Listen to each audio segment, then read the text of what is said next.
Við ætlum að halda áfram að tala kosningarnar og nú hingað kominn Andrés Ingi Jónsson, fyrrum þingmaður Pírata og fyrrum þingmaður VG. Þú til að maður dagsins. Já. Þetta tvær hreyfingar sem að þú hefur tengst sem að fengu aldeilis útrið. Já. Í kosningunum. Ég hef setið fyrir báðar dánu þingflokkana. Já, ég ætlum ekki að segja þetta sér þeirra hérna alls ekki. En þetta náttúrulega stór tíðindi. Já. Og þetta ákveðnar hamfarir. Þú með skýringar? Hvað vildur? Ekki strax held ég. Ég finn það þarf dálítið að melta þetta. Já. Og ég held að báðir þessi flokkar og í rauninni bara þeir flokkar sem ekki náðu inn á þing þurfi aðeins að skoða hvernig sé hægt að brýna erindið. Já. Og það eitthvað sem þarf dálítið tíma í með grásrótinni.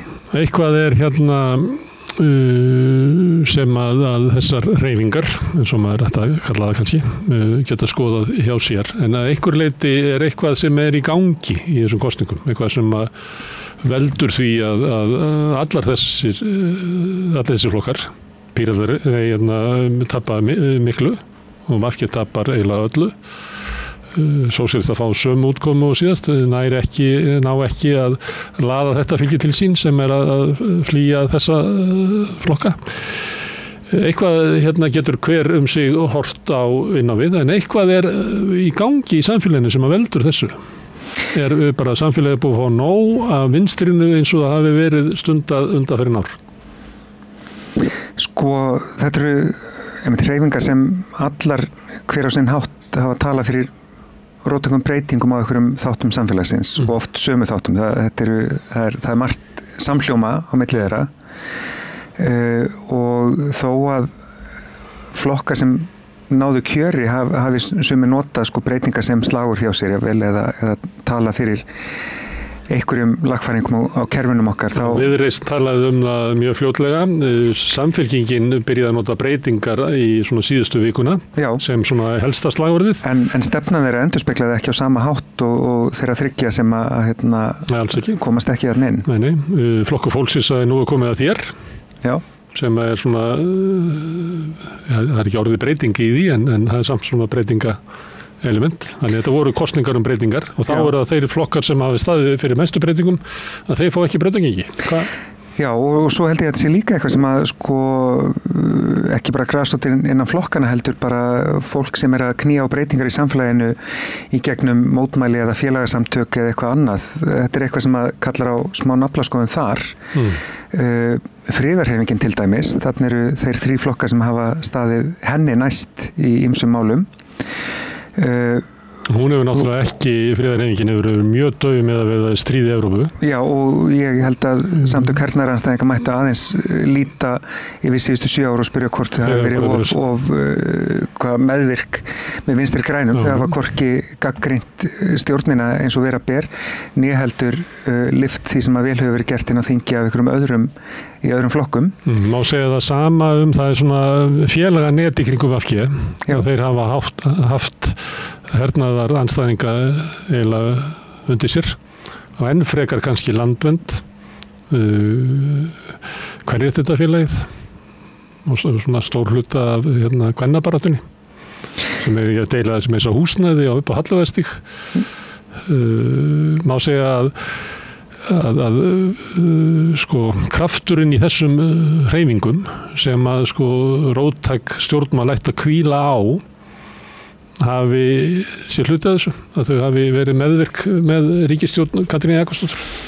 Já, hluti til. Ég held, svo við tökum bara landvernd sem dæmi, þá hefur verið áberandi á síðustu árum að þau hafa talað eins og alla grænu raddirnar inn á þingi hafi þagnað, bara vegna þess að VG voru hætt að tala með þeim hætti sem að þeim þótti þurfa.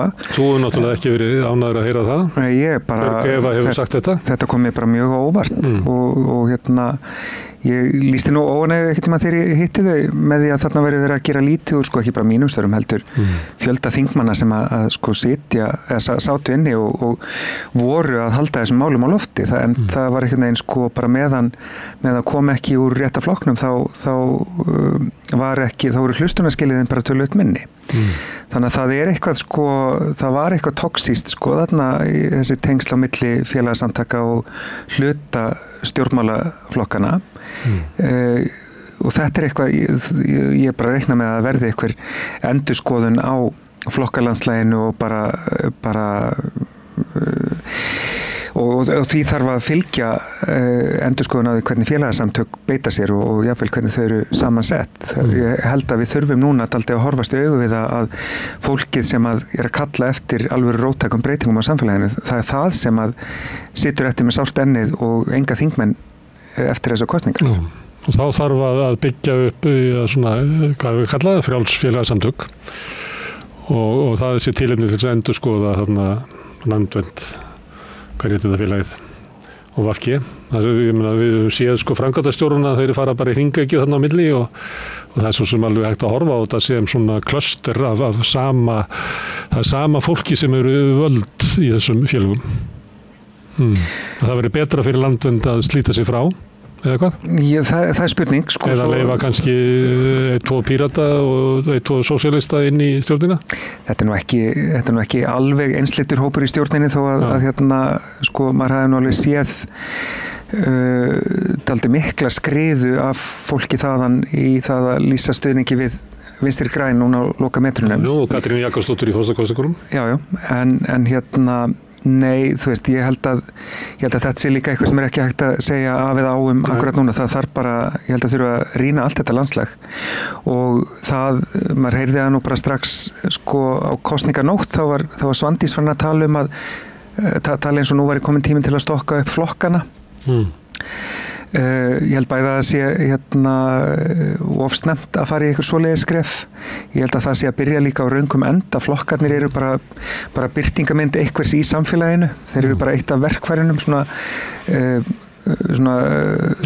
topp-level verkfæri til að Ég myndi segja sérstaklega við VG að þetta er ekki mál forystu flokkana. Vandamálið er það að sko vinstri sinnari kjósendur fundu sér ekki farveg í þessu kosningum. Við getum sagt að ekki hjálpaði sko kosningakerfi til þess en að einhver leiti þá voru sko forysta flokkarna að bregðast þannig að núna ættum við að taka sko eitthvað missir í það að ná saman sko kjósendunum að ná saman grasrótinni og ef að hún vill hafa eitthvað svona tildegi flokka minnstur eða eitthvað leys þá kemur það vel til greina en að Steingrímur Jóð sé að koma hingað í Bólholti með þrotabú VG finnst mér fráleitt hugmynd. Já, það er bara, ég held að það sé frumskilið einmitt að ef það verður einhver endur uppröðun á stjórnmálaflokkunum þá gerist það ekki strax og gerist það ekki á forsendum eins flokks frekar en annars heldur gerist það vegna ákalls úr grasrót sem nær langt út fyrir flokkana. Og ég held að við þurfum kannski bara að upplifa líka núna veturinn framundan þar sem að aktívistar sem mótmæla á Austurvelli þeir munu upplifa það núna í fyrsta sinn dálítið langan tíma að vera ekki með neina aktivista í stjórnmálum sem taka þeirra málstað beint upp. Það held ég að muni kynda upp alltaf þörf hjá fólki að sjá það breytast vegna þess að við höfum sko, ég held að íslenskir aktivistar hafi haft það sumleiti dálítið gott í dálítið langan tíma. Það hafa verið vel viljaðir þingmenn bara ára og áratuga skeið sem hafa verið til í að hlusta á fólkið út á Austurvelli og bera þeirra boðskap inn í salinn. Og það verður áhugavert að sjá hverju breytir þegar það er ekki. Fram þessum horfir sem að gerist nú ekki alltaf, það fer ekki alltaf fram sem horfir, að þá verður myndir ríkisstjórn Samfylkingar, Viðreisnar og Flokks fólksins. Og þá er það stjórnarandstæðin og þingi er Sjálfstæðisflokkurinn, Miðflokkurinn og Framsókn. Hefur það fyndið? Já. Nei, mér finnst líka bara, þú veist, þessi samstæðning á þinginu finnst mér bara mjög erfið. Hún endurspeglar engan veginn bara litrófið í samfélaginu. Það vantar þarna element sem að eru nauðsynleg til að halda umræðinni góðri. Og stjórnarandstaða á einmitt að brýna stjórnina til góðra verka og þegar við erum að tala svona hægri flokka að mynda ríkisstjórn og hægri flokka að veita henni mótspyrnu þá ekkert að fara að ítast í átt að auknu metnaði í loftslagsmálum eða aukinni vernd mannréttinda eða aukinni mannúð í garð flóttafólks. Þetta allt málaflokkar sem verða verður þetta aldrei erfitt að sjá hvar enda. Já. En þá í gagnvart svona þingi og svona ríkisstjórn að þá mun vaxa upp þörf á að það verði almenningur skipuleggja sig í einhverju baráttu og ég held að það þurfi að koma svona eins og til dæmis í tengslu við svona Evrópumála þá komið fram í ýmsum löndum svona já og nei hreyfingar. Ég held að þessi ríkisstjórn sé ekkert að fara með okkur í Evrópu, ekki einu svona í þjóðaratkvæði af því ég held að það sé ekki viljið til þess en við ættum að þurfum kannski á að halda slíkur hreyfingum sem að vilja vernda opinbert heilbrigðiskerfi sem vilja styðja við skólakerfið því að ég held að það sé hætta á að í svona hægri sinnuðu þingi að þá séum við að stefna í mikla svona samfélagsbreytingar þar sem að verið að umbreyta samfélaginu þannig að kannski það jákvætt. Og þarna náttúrulega spilar Verkó dálítið stórt hlutverk þegar hann náttúrulega verið duglega að benda á hvaða áhrif niðurskurðarstefnan hefur verið að hafa á síðustu árum þegar kemur að þessum opinberu innviðum. Þannig að væntanlega kallar þetta á að hún brýnis sína rödd. Og verði sterkara svona pólitískt afl í samfélaginu. Og fái kannski hlutverk að verða hinn raunverulega stjórnarandstæða í samfélaginu. Þetta var orðað hérna fyrir einhverjum árum síðan sem að þeirra voru svona átök við þessa ríkisstjórn meðal annars að því að VG var inn í henni að þá var heyrði þetta og þú spert eyru líka þegar menn voru að segja þetta að raunverulega stjórnarandstaðan væri innan verkalýðshreyfingarinnar. Já og það er kannski það til við sósíalist að vera holdt og gott. Nei og það líka bara því að verkalýðshreyfingin hefur burðina til þess. Það er nefnilega hægara sett en gert. Við sjáum það af öllum þessum félagasamtökum sem að rembast við að veita eitthvað aðhald í gegnum umsagnir og fundarhöld með þingmönnum að þau eru alltaf veikari aðili en til dæmis hagsmunasamtök fyrirtækjana. Það er bara minni pening. Minni pening og minni mannskap. Á meðan verkalýðshreyfingin hefur rísósana til að gera svona hluti. Og það bara skiptir miklu máli. Þannig að hún gæti kannski orðið svona, hún gæti fóstrað eitthvað svona counter-narratív við það sem við erum að fara að sjá núna á næsta árum. Og myndur þú geta sagt við fólk að ef að þetta verður heilt kjörtímabil sem nú alls ekki víst að þá ættu fólk sem hefur áhuga á samfélagsmálum að líka skoða það hvort að það geti beitt sér innan sinna verkalýðsfélaga. Já, mér finnst fólk nú bara yfirleitt að gera það alveg og það hefur ekki verið. Við höfum náttúrulega verið með frekar daufa virkni í verkalýðsfélögum, sérstaklega kannski þessum eins og ég nefndi það í gær við Ögmund að ég held að þessu ákaflega sjaldan almennir félagsfundir í VR til dæmis. Já. Þó svo að VR hafi svona fórustan eða stjórnin verið að standa fyrir einhverju svona tali út í samfélagið að þá held ég að félagið sé ekki virt. Þannig að það vanti svona lýðræðislega umboðið. Já, uppbyggingu. Þannig að það sé verið að móta stefnuna í einhverju svona öflugu samtali innan félagsins. Já og þetta náttúrulega þessi staða kallar mögulega á að við bara rifjum upp einhverja takta frá því 2008 þegar voru borgarafundir stöðuna í samfélaginu og það er eitthvað sem kallar á aðila sem er bæði með peninga og mannskap til að skipuleggja og þar gæti verkalýðshreyfingin alveg komið sterkinn. En þetta er eitthvað sem að mun þróast og þannig erum við að gefa okkur að ný ríkisstjórn muni fljótlega fara gegn vilja almennings í mörgum málum eins og oft er reyndin en eins og alltaf vera þá allar ríkisstjórnir byrja með svona góðum óskum almennings Maður sér það svona í könnunum, svona í fyrstu könnunum eru ríkisstjórnir, allar nema ríkisstjórn Bjarna Benediktssonar 2017 í janúar, byrjaði svona með 60-65% stuðningi því að það er bara mannlegt að ósköllum bara góðskengis. En síðan hefur reynda verið svo að mjög fljótlega kemur í ljós að ríkisstjórnin er ekki að standa undir væntingum. Þannig að við erum kannski að tala svona form á einhverju stjórnarandstöðu utan þings sem að gæti fara að móta svona með vorinu. Já, getur það ekki bara verið? Já, þetta er ekki eitthvað sem gerir þá aðvendunni. Nei, og ég held einmitt, ef að þessi 3 flokkar sem eru byrjaðir í viðræðum núna myndastjórn, þá held ég sé alveg hægt að tesla saman samstagsyfirlýsingu sem meikar ágætt sens. Þetta verður ekki einhver hryllingur frá fyrsta degi. Nei, stefnskuli að alls konar góðum hlutum.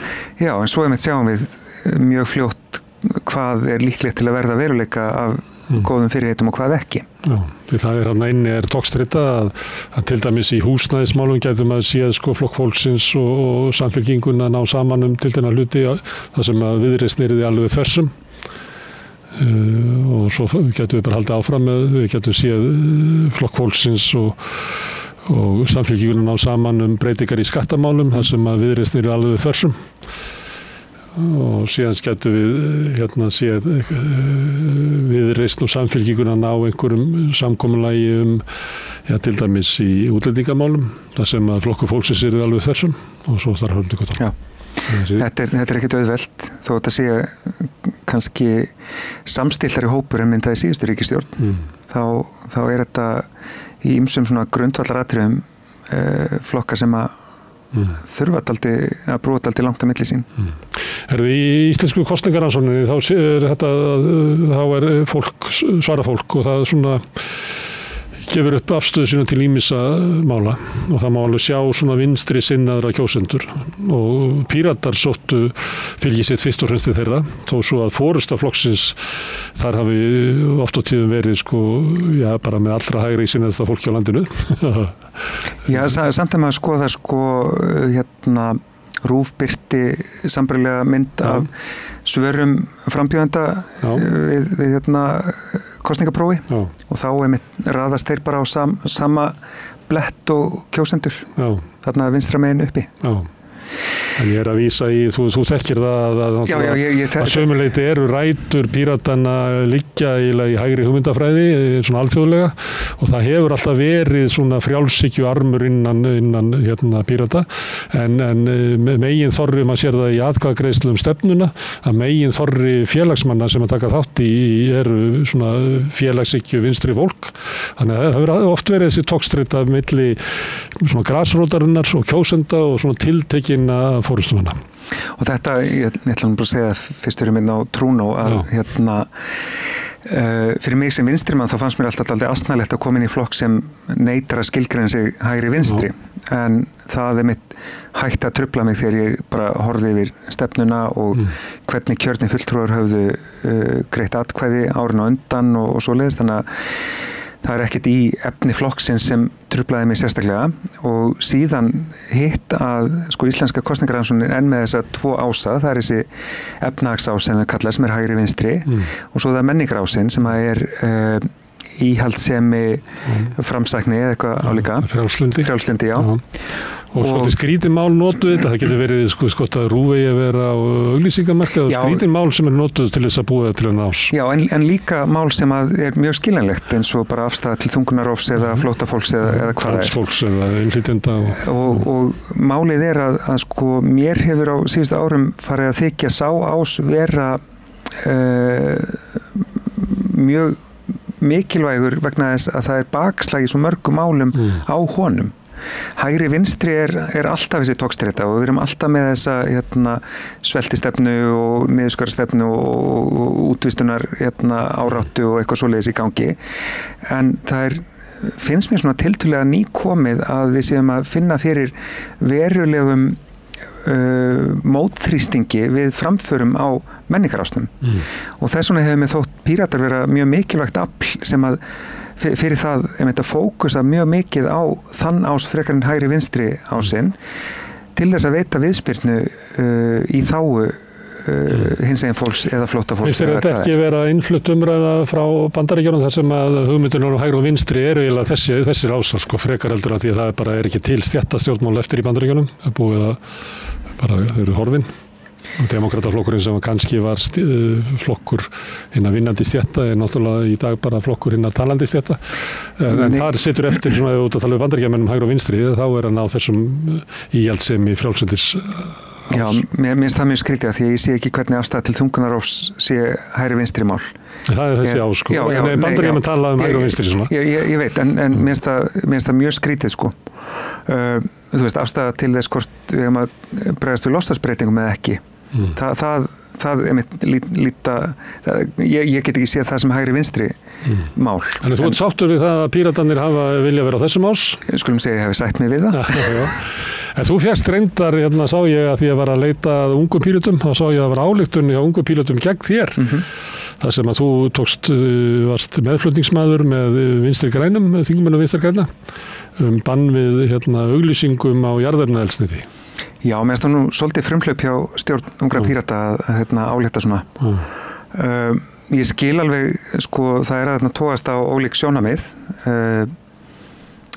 Tjáningafrelsis elementið er þarna, en það er þá tjáningafrelsi olíufélaga, sömu félaga og er á heimsvísu að beita sér gegn rétti fólks til mótmæla, til dæmis það er verið að fangelsa loftslagsmótmælendur í mörgum löndum á grunni laga sem hefur verið breytt eftir þrýsting frá þessum olíufélögum. Það sem þeim er eiginlega gefin persónu réttur. Já, tjáning stórfyrirtækja er með sömu vernd og málfrelsi einstaklinga. Já, og ég ég lít ekki á tjáningafrelsi olíufélaga sem eitthvað sem trompar rétt ekki bara komandi heldur líka núverandi kynslóða til heilnæms umhverfis eða þá rétt mótmælenda til þessa mótmæla sem þetta eru pólarnir sem eru þarna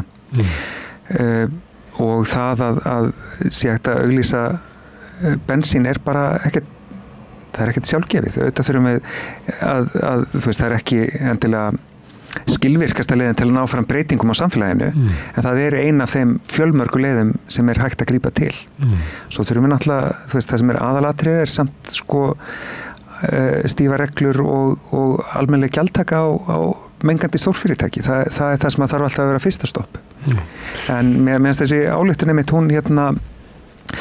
hún skautaði þetta aldrei hressilega fram hjá því hvað þessi geiri stendur fyrir og virkaði mitt aldrei eins og svona innflutt tjáningafrelsis orðaða frá einhverjum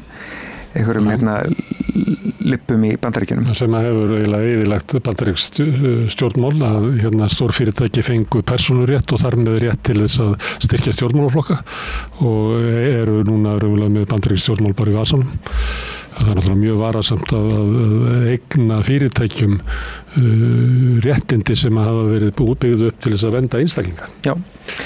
Herðu, en ef við horfum á þetta svokallaða vinstri, þá eru þannig náttúrulega alls konar hópar inni og það eru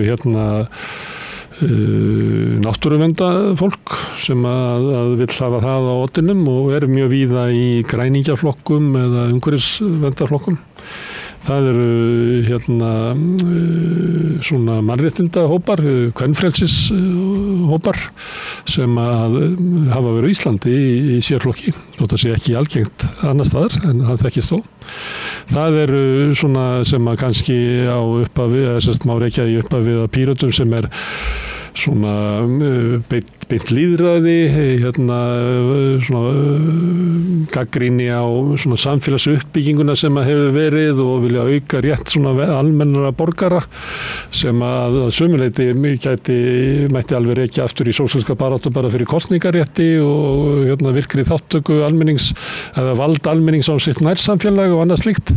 Síðan er náttúrulega stéttarvinkillinn sem er bara hinn klassíski sósíalíski þráður sem að og svo ég spyr núna draugu þessa mynd vegna þess að við myndust á að Steingrímur Jóð vildi fara að flýta á sameiningu allra flokkana. Er það endilega gefið að allir þessir hópar eigi heima í sömu fylkingu? Mér finnst það ekkert endilega. Það er Sko það alltaf talað tvístraða vinstrið sem sko eitthvað sjálfstætt vandamál og þetta svo umræða miklu þyngri núna bara í krafti þessara niðurstöðu í kosningunum. En hægrið hefur aldrei verið jafn tvístrað en samt mjög sterkt inn á þingi. Þannig að tvístrunin sem slík ekkert endilega aðalatriðið. Hins vegar sko ef það hægt að finna einhverja leið til að leiða þessa ólíku þræði saman í einni hreyfingu þá hlýtur nú að vera sjálfsagt að reyna það en það var svo sem gert þarna líka fyrir 25 árum þegar Steingrímur vildi ekki vera með í að mynda samfylkingu. Þar voru flestir þessi þræðir kannski opna beina lýðræðið svona seinni tíma dæmi í íslenskum stjórnmálum en allt hitt var til staðar þegar vinstrinu var kastað upp og siktað upp á nýtt. Og þá fann fólk einmitt ekki leið til að koma þessu á eitt stað. Nei, þá var til skamman tíma og núna sá tími komin aftur að kratarnir voru stærri en sósíalistatir, vinstri sósíalistatir voru minni. En í öllum Norðurlöndunum þessir hópar í ólíku flokkum. Já. Það bara þekkist ekki að vinstri sósíalistar og hægri kratar uni sér saman í flokki þannig að það hlýtur að verða til eitthvað til vinstri við samfylkinguna. En það ekki víða það sem að það einhver einn flokkur. Það eru vinstri sósíalistar á Norðurlöndunum og það eru græningjar held í allstaðar nema hvað eru ekki sterkir í Danmörku. Það sem að Enetlistin hefur eiginlega tekið það inn í sig. Já, en það líka alternatívet og þú veist það eru alls konar flokkar út allt. Og einmitt flest þingin á Norðurlöndunum eru með 8 upp í 12 flokka. Þannig að og sósíalíski sjóðaflokkurinn núna í könnunum sko að ég held að hann sé bara komið nálægt í að fara yfir sósíaldemókratann í Danmörku sem svona bara ég veit ekki svona gamaldags þjóðlegur sósíalískur flokkur svona svipað og kannski bara alþýðubandalagið eða eitthvað. Ekkert neitt ofurróttækur en það sem að þannig það allar útgáfur af þessu og maður sér ekki alveg vegna þess að einhver leyti það þannig að þegar þú breytir flokkakerfinu að þá býrðu til pláss fyrir fleiri flokka og við erum með flokkakerfi sem að svona ólétt af 8 flokkum og það séu bara 6 núna og það kannski vandinn við það að búa til samfylkinguna á sama tíma og kosningakerfinu var breytt að það ekki að ýta undir færri stærri flokka okkar kerfi heldur þvert á móti. Þannig að ég ekki viss að sko fólk muni una sér í einhverju svona fylkingu vinstra megin við samfylkinguna þar sem allir eru af mjög ólíkum forsendum í baráttunni. Nei, ég held að þetta sé líka eitthvað sem sko grasrót hvers af þessum 3 flokkum þarf dálítið að ræða í sínum hópi. Og líka fólk á milli, ég ætla að fá fyrir þessu ungliða seinni í vikunni og fleiri, ég ætla að halda áfram þessu samtali. Já, og þú veist, einmitt grasrót allra félagasamtakana sem að sko standa nálægt þessum flokkum og síðan þurfum bara að ræða hvort að sko þessum málum sé best fyrir komið í flokkalandslega eins og það núna eða hvort þurfi að skoða einhverja sameiningar eða hvort þurfi að skoða einhver bandalög eins og var til dæmis gert í Frakklandi fyrir síðustu kosningar þar sem að var sópa saman alls konar flokkum til að bjóða fram undir einum hatti til þess að veita hægri afturhaldinu mótspyrnu. Sem var eiginlega sama og R-listin var búin til, Reykjavík-listin. Ég held allavega sko við skuldum fólkinu okkar alveg það að taka öll þessi samtöl af fullri alvöru. Og bara sjá hvernig við náum sem stór hreyfing vinstra megin við samfylkinguna sem bestum árangri í hinum borgarlegu stjórnmálum. Já, hvernig við náum að breyta samfélaginu. En þú talar ekkert svo ólíkt því sem að Ögmundur var að segja. Það kemur nú ekki óvart. Nú? Nei, við erum bara oft sammála. Það sem hann með fókusinn á uppbyggingu ykkur baráttu og hann hefur mikla trú á því, hann náttúrulega yfirgaf eiginlega stofnanastjórnmálin til þess að reyna að hafa svona áhrif á umræðuna og hann hefur mikla trú á því að almenningur geti aftrað einhverju þróun stjórnarstjórnunar eins og við þekkjum mörg dæmi það bara mótmæli og andstæða almennings hefur áhrif á stjórnarstjórnuna. Við búum í lýðræðislegu samfélagi og þótt að maður blöskri stundum hversu þvert á vilja almennings stjórnvöld geta farið að þá hefur almenningur einhverja svona getu, en til þess að hann hafi þessa getu þá þurfum við náttúrulega að hafa öfluga friðarhreyfingu sem að ég held að við erum bara horfast í augu við að hernaðarandstæðingar hefur ekki tekist að vera meðan að stríði í Evrópu. Við þurfum öfluga náttúruverndarhreyfingu sem að ég held að við getum ekki sagt það landvernd að hún hafi ekki staðið vaktina. Nei, hún hefur hún hefur verið dugleg að koma sínum málum á dagskrá en kannski sko hún var kannski of sein af stað eftir stjórnarmyndun 2017 gaf ríkisstjórninni of langa hveitibrauðsdaga og fyrir vikið þá tók það aldrei langan tíma fyrir gagnrýna að ná almennilegum skriðþunga. Já, og þegar þú vildi gagnrýna VG fyrir að standa sig ekki, að þá varst þú látið fljóta með og svona því þau gátu ekki gagnrýnt VG fyrir að hafa brugðist. Heldur var bara að segja þingi brást bara. Það út af þessum tengslum á milli. Já, þetta endur eitthvað sem við séð í umræðinu mjög mikið í bara ólíklegustu málum eins og búvörulögunum. Þá allt í einu alþingi brást og þess vegna eru þessi lög ólög. En það var næstum helmingu þingsins sem að sko lagði til að vísa málunum frá. En það er einhvern veginn alltaf verið að smyrja sektinni yfir allan hópinn þó að sé bara hluti sem ber hana. Vegna þess að sá sem að gagnrýna hann tengdur einhverjum flokki sem hann að vernda. Já. En þetta á líka við aðra baráttu, það við höfum nefnt verkalýðshreyfinguna. Hún þarf að efla hana, það að endurfæða hana sem baráttutæki almennings. Við höfum nefnt stundum leigjendasamtökin, en það eru önnur samtök eins og félag einstæðra foreldra. Ég tek þau sem dæmi vegna þess að í könnunum Vörðu og líka Öryrkjabandalagsins að þá eru ákveðnir þættir sem að ýta undir fátækt. Það er náttúrulega fötlun og veikindi. Það er að vera á leigumarkaði og það er að vera einstætt foreldri. Og allir þessir þættir og svo náttúrulega eru innflytjendur. Það er mjög gaman að sjá hér öflugu samtök innflytjenda sem að legðu fram einhverja kröfur á samfélagið en leti ekki alltaf yfir sig ganga að þau ættu bara aðlagast að þau var alltaf gallinn. Þannig það vantar mjög öfluga svona efnaðslega sko baráttu á móti sko stjórnvöldu sem að fara oft gegn almanna vilja. Já. Og þessu tekum maður mikið eftir inn á þingi að því að nefndir þingsins eiga bara í samtali við einhverja aðila. Hagaðila.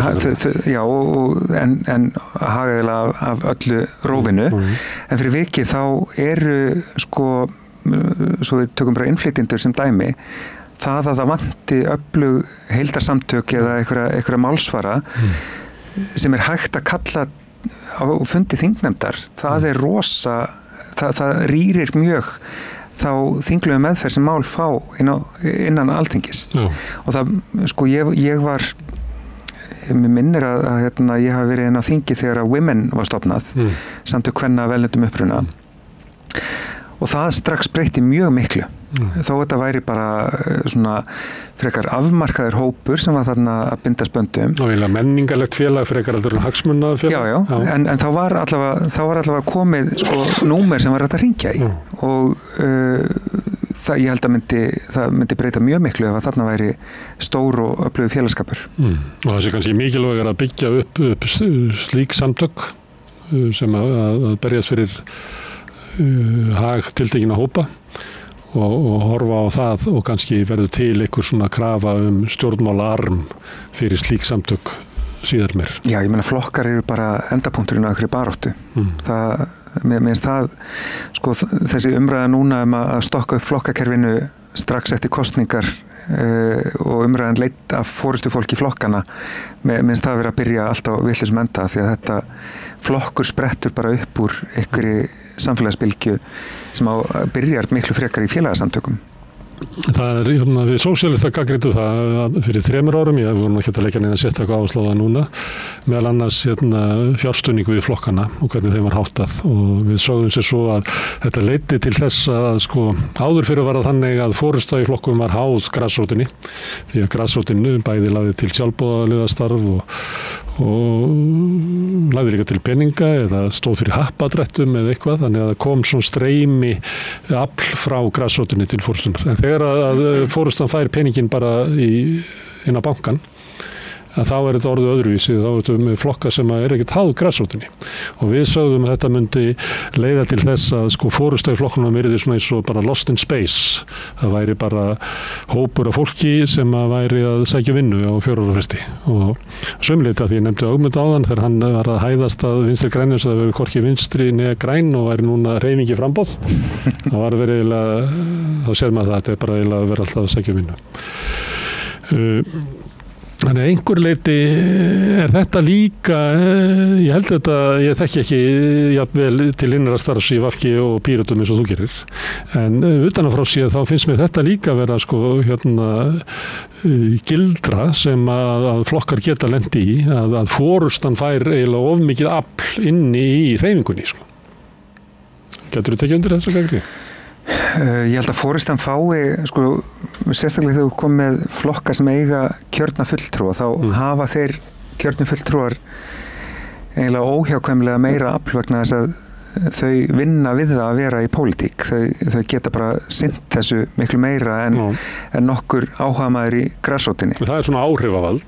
Það er það, en síðan þetta með fjármunina, en síðan það finnur bara eftir hvernig flokkarnir spila úr því að ef vel er á því haldið þá nýtast þessi peninga bara að halda úti félagsstarfi fyrir hinn almenna félagsmann, halda stóra og veglega landsfundi eða styðja við útgáfustarfsemi eins og samstöðina. Við settum það sem reglur að helmingur er færið að byggja fjölmiðla og helmingur er færið að styðja við uppbyggingu á svona félagsamtökum eins og var nefna áðan eins og leigjendasamtökum og fleira.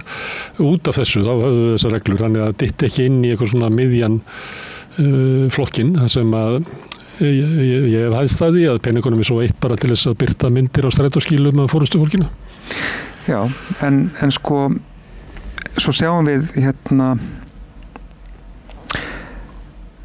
tökum bara VG sem dæmi, þú veist að það svo ákvörðun að fara í stjórnarsamstarf 2017 og 2021 var studd af yfirgnæfandi hluta þeirra sem höfðu atkvæðisrétt það. En að einhver leyti þá hafði fólk farið síðan, þannig að þeir sem voru eftir.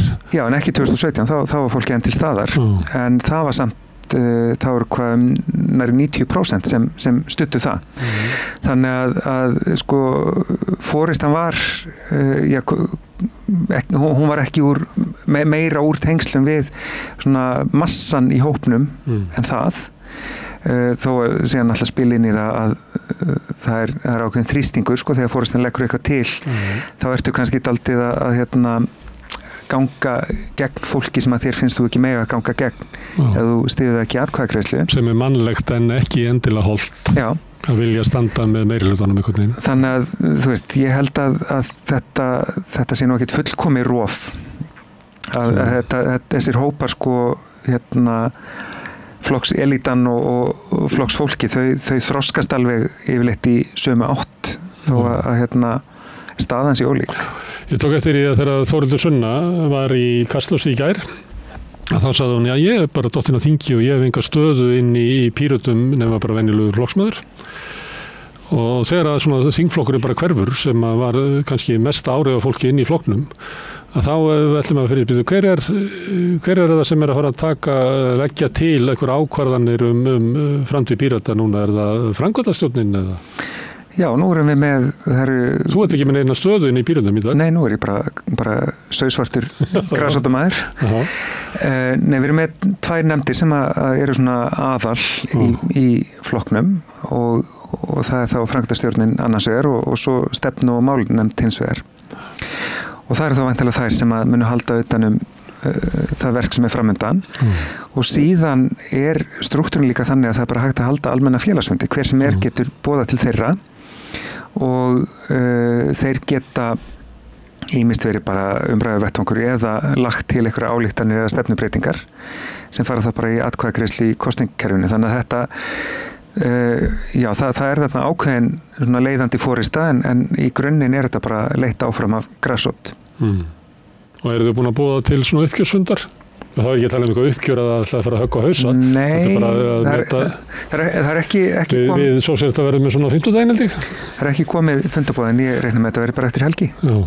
Ég held að fólk þurfi dálítið þessa viku til að melta hvað þetta var sem að gerðist. Já, líka bara sofa úr sig kosningabaráttunum. Það er fullt af þreyttu fólki. Ég spurði Björn Leví hérna í gær hvað hann ætlaði að fara að gera og mér heyrðist hann ætlaði bara